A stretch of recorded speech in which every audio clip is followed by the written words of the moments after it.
At 71, she's showing no signs of slowing down.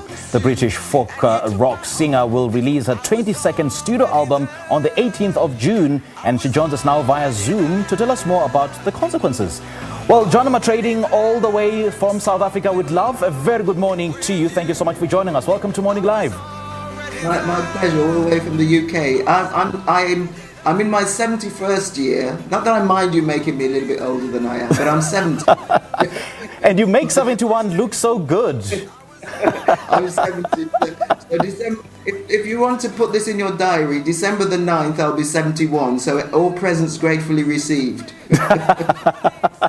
Most definitely. Good to have you, Joan Armatrading. Thank you so much for joining us, man. I mean, how would you sum up COVID-19 and how you navigated your way around it?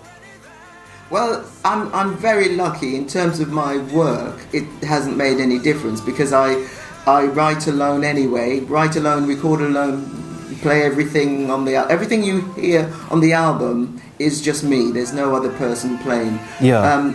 And the same, however many albums as well. Okay. So in terms of that, no different. But in terms of everyday living, exactly the same as everybody else. Right. You have to plan when you go shopping, plan if you're going to go to a walk in the park, plan if you're going to meet, well, you can't meet friends. I mean, now you can, but then you couldn't. You were literally in your house. Right, So right. it's a very different experience. It's quite a surreal kind of filmic thing that we're going through. It's like a bit of a sci-fi movie that we're all living in at the moment. It's very strange.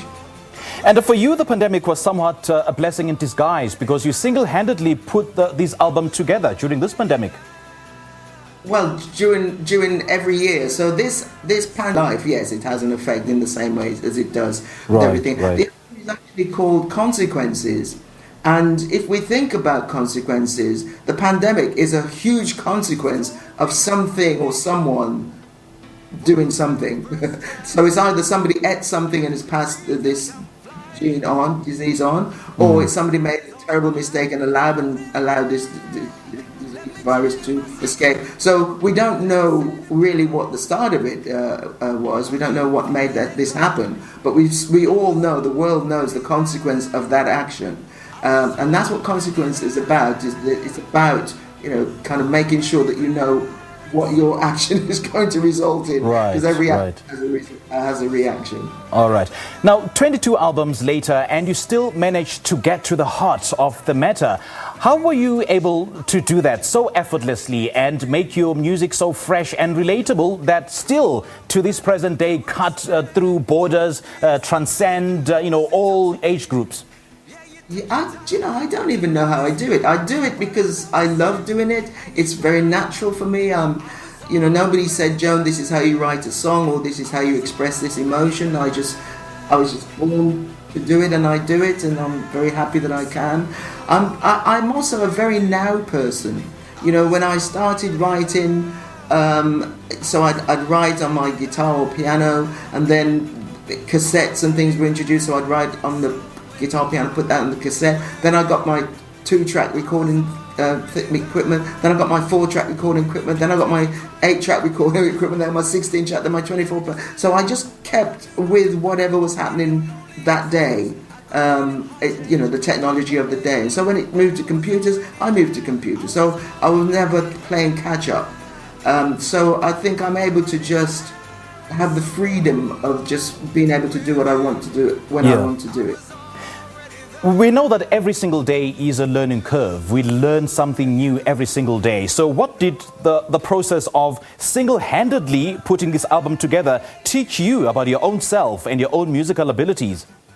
Well, I've kind of been doing that for a long, long time. People don't realize. You have to go, 2003, 12, 10, 11, 15, 14, whatever, I can't remember what it is. But you have to go back to a long time when I've been single-handedly putting the album together and being the only person on it and playing everything. So this was not a learning curve. The learning curve was kind of when I started at 14 and learning to do all the things that I'm doing.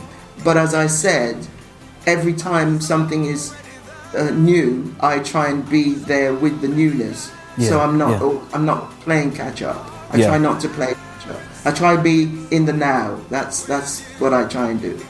Now, this is your most intimate and direct albums yet, and as I mentioned earlier on, it's still, get to the heart of the matter.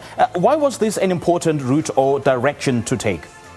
I don't know why they said it's the most intimate, because the most of the songs that I write, they're not about me. I mean, this is 22 albums. You imagine if every single song on all of those albums were just about me. I'd be sick, really. I'd need some drink. So the songs are not all about me. But there's a song on there called Better Life, and that is definitely my philosophy. It says, don't compare yourself to other people, be positive, smile. When you smile, you get a smile back. I'm very much into that positivity thing. So any song you hear, like I'm Lucky, Better Life, Blessed, those are Me, Myself, I, those are songs that are me. All the others are just looking at people. For instance, you just played Already There, and that's about, it's not about me, but it's about people who fall in love. And when you have love at first sight, I imagine that it's not always the two people who fall in love who do that simultaneously. So there's one person who falls in love instantly, and then they have to wait for the other person to catch up. And that's what this is about. And it's about the other person actually finally catching up, and now they're together, and it's a happy ending. So it's a really nice kind of happy ending, lovely love song. And I actually listened to Already There. I know that, it's sort of a love song that sweeps you off your feet by blending power with charm. Absolutely incredible. Joan Armatrading, great chatting to you. Thank you so much for your time. We really are blessed having you on the show this morning. My pleasure. Always a pleasure to be talking to people in South Africa. And we hope to see you soon in South Africa. Hey. Yeah, wouldn't it be lovely? Oh, well, we'll certainly hope that day will come. All the best, Joan Armatrading. Great chatting to you. Thank you. Good stuff. Oh gosh, that was Joan Armatrading. She's the first female singer and songwriter out of the United Kingdom to receive international success via her recordings. She was speaking to us about her, a new upbeat and playful offering from her upcoming album Consequences, which will be released globally on the 18th of June this year.